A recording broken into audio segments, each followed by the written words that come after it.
Welcome to another edition of the OK Preps Extra Podcast. I'm Patrick Prince, joined as always by our high school sports editor, Barry Lewis. Barry, always good to be with you.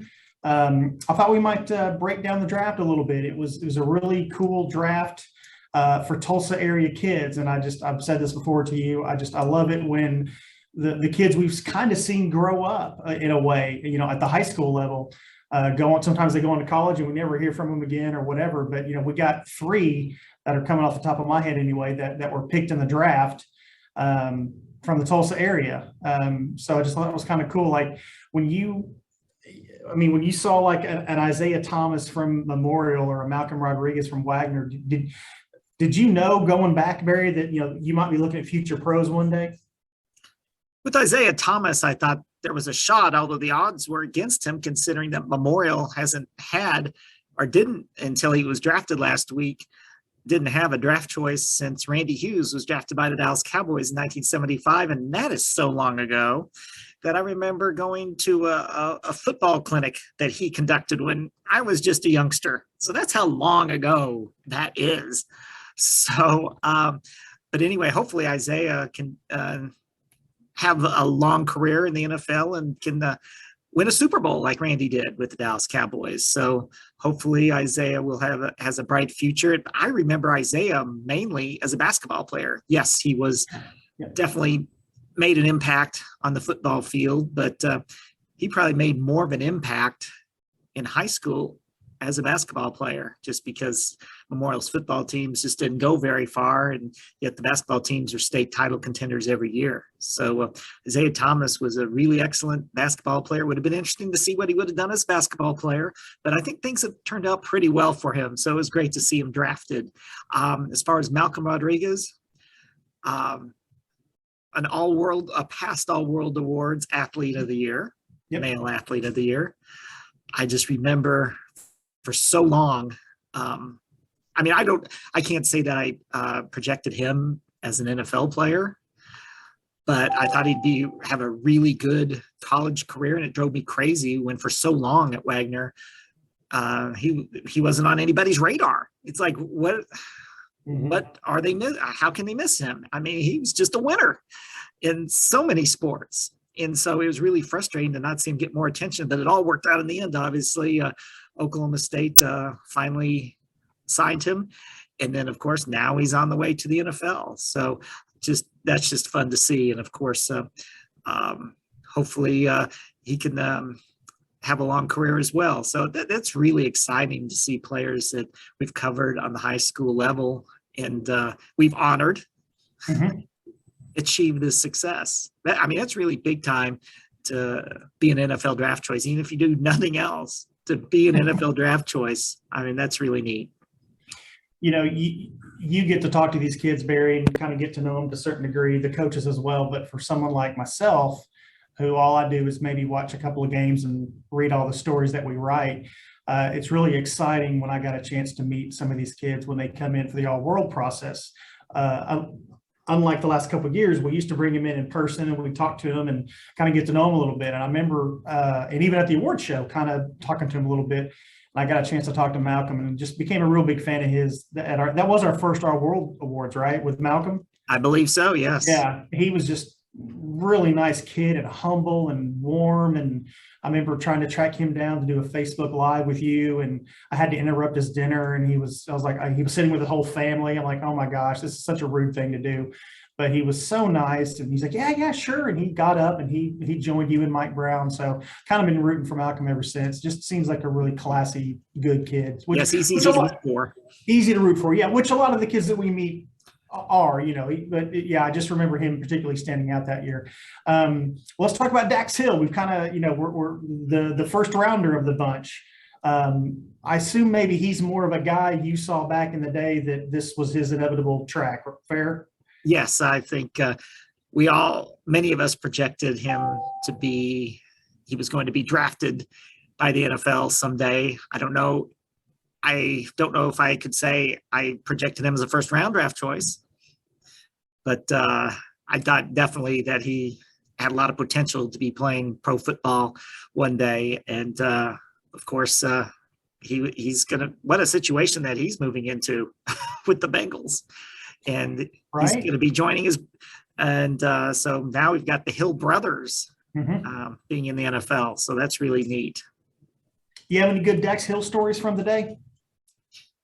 I just remember that I thought he was underutilized. It's not a criticism because it's easy to second guess.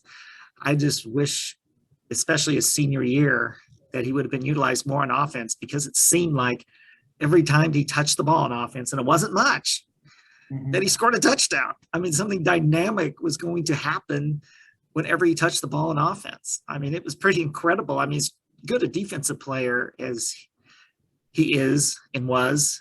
I thought he was just electric too on offense. I was like, I want to get him the ball more. So, Barry, we're a couple of weeks beyond the all-world and all-state process for our latest rounds of selections. Any feedback from readers or anything that you maybe missed, or are you questioning any of your decisions now that you're kind of a few weeks removed from it, or you still feel good about the team? I think we feel good with all our all-world selections and the all basketball, all world, and all state selections. Haven't really heard much criticism, and that's always a good sign. Sound of silence sometimes. And I think I have found this out through the years, and I'm glad our former boss, Mike Strain, had us start doing this with our all world and all state selections, especially all state.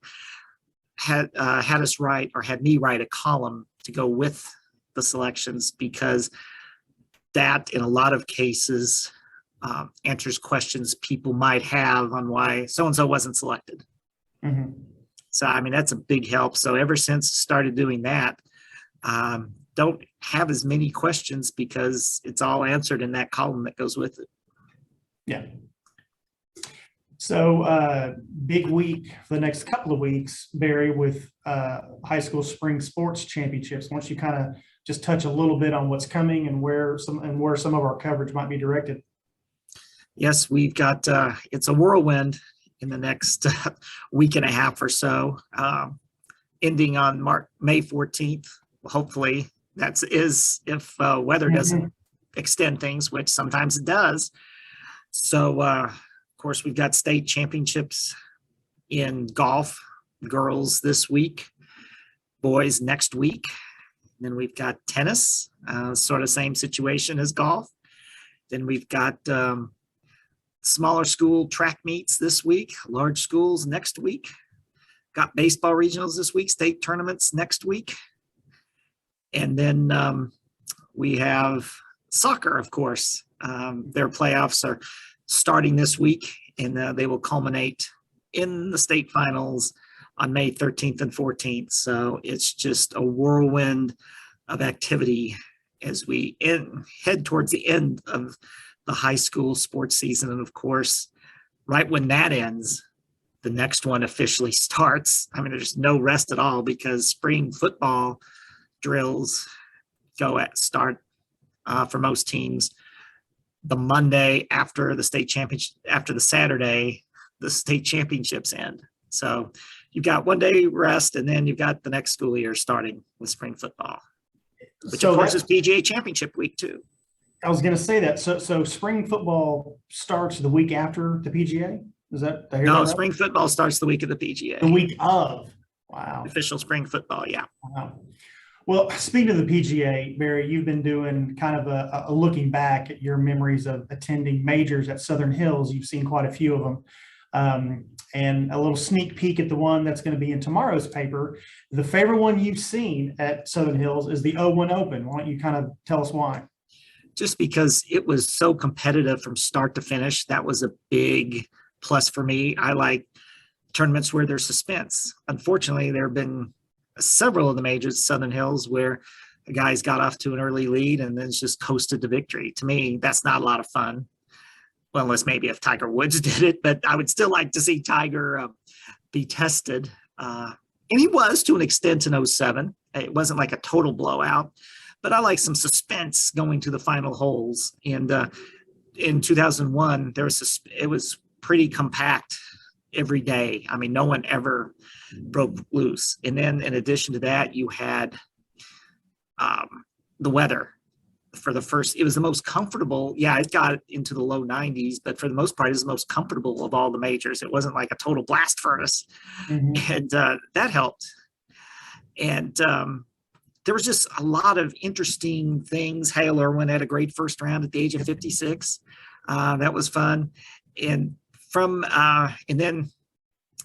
from a personal standpoint, it was the only, I don't include this in the memories, but this was the only time that I got to play Southern Hills, the course of a Southern Hills major, just a few weeks before the major.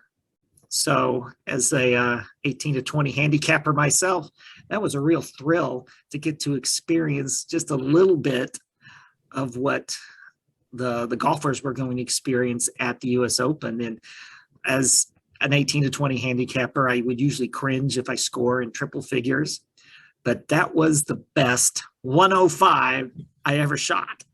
And again, I mean, we tried to play it as close to real golf as you could there, but we weren't playing from the championship tees. Now, none of us would have finished. I probably would have shot 150 if I was doing that.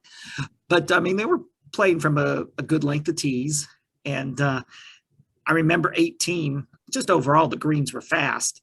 But I remember thinking and I expected them to be, but then they were saying, oh, they're going to be a lot faster when the tournament is held. And I think you saw what happened. And I remember 18 green thinking that's fast enough right now. And they got faster. And of course, the big discussion was what happened on the 72nd hole on the green, as St. Brooks and Goosen all had their putting misadventures. Mm-hmm. So which made it good way to put it, Barry. To me, it made it really memorable. Some people just cringe and think it's just ugly, and they put it, and that's why they want to rank that major as the worst of the majors at Southern Hills. No, it was like that was part of the excitement, and we got to, even though it was anticlimactic, get to experience an 18-hole playoff the next day, and it was just I just enjoyed that tournament very much in a lot of different ways. Well, I think maybe that's what I like most about what you wrote, is that you kind of lend some perspective of, like, it was a competitive tournament and a playoff, and people sometimes get hung up on what happened on the 72nd hole. But other than that, it was some great competition, as you pointed out. It was a memorable finish. Want to have a memorable finish, and that's right. That was pretty much. I mean, the finishes have not been, the final hole has not really been except for that, really a super exciting finish. The closest that compares to that is the 77 US Open, when Hubert Green had a 4-foot putt to win the championship by 1 stroke. But to put that in perspective, you think, oh, 4 feet, big deal. Well, among those leaders, 2 of the 3 final leaders in the 2001 Open missed putts that were shorter than that on 18. So can't take anything for granted, that's for sure. But I just enjoyed the 2001 US Open a lot, as well as all the majors that have been there. All right, we're going to have plenty of time to talk about this and break this down. But while we're on the topic, what do you expect out of Tiger from the PGA? Assuming he plays, assuming he's as healthy as he can be, what do you expect out of him? Never want to count Tiger out. I think he will fare well. I'm not going to pick him to win, but I'll take the field against Tiger. But although I would not count him out, but I think he'll probably wind up. Maybe it'll be like in 2001. He finishes like tied for 12th, something like that, which would be a heck of an effort. I mean, considering what he had to overcome. Yeah, no doubt about it. All right, Barry, great stuff. We'll catch up next week. All right. Thanks, Patrick. All right.